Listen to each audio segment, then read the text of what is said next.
Good day, everyone. Today we explore one of the foundational pillars of mental and emotional well-being, self-esteem.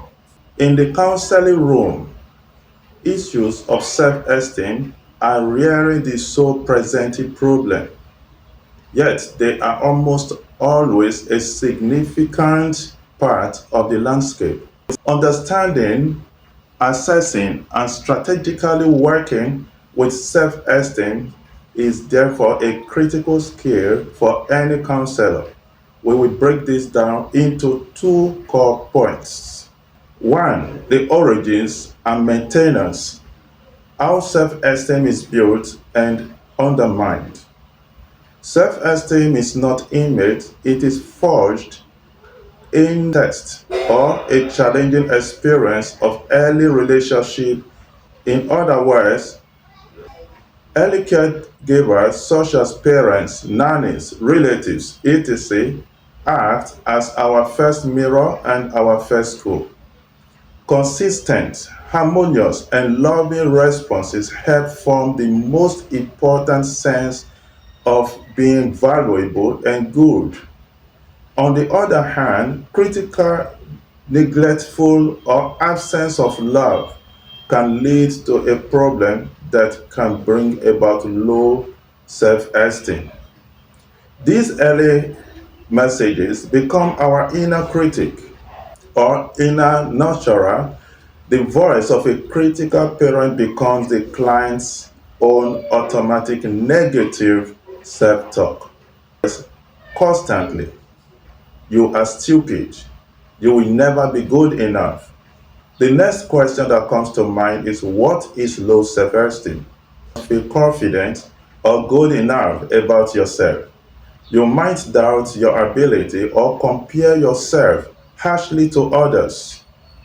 For instance, I can't do it, or I can't do this, or I am not good enough, or my friends performs better.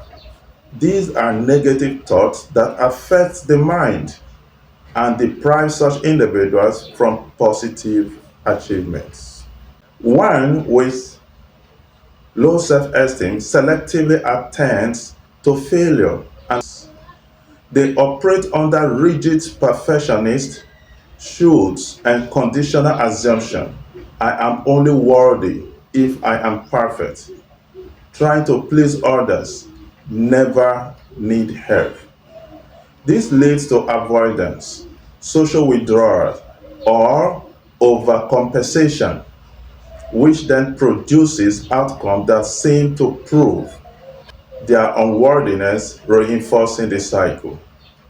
Counselors are not just fixing a feeling, we are helping to trace the roots of their self evaluation and identify the ongoing mental and behavioral patterns that will gradually improve their perception. Two, cultivating healthy self esteem.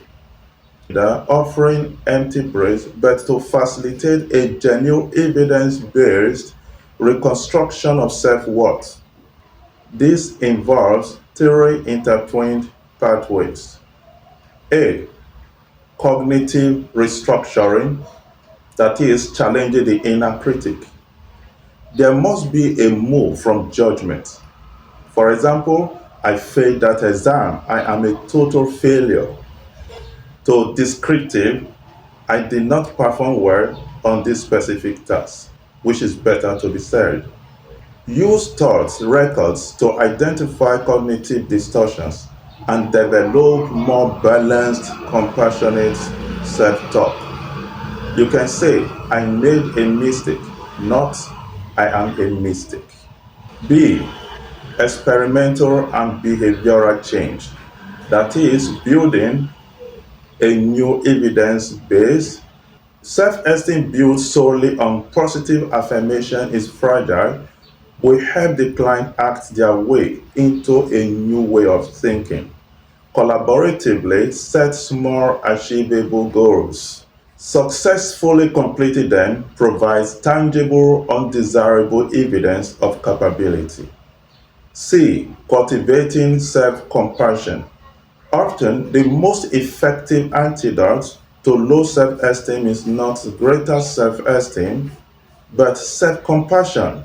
For instance, I am not alone in this struggle. And self-kindness, a warm, supportive inner dialogue, meaning being positive. Self-compassion offers a stable source of warmth and acceptance that is not dependent on being above average or perfect.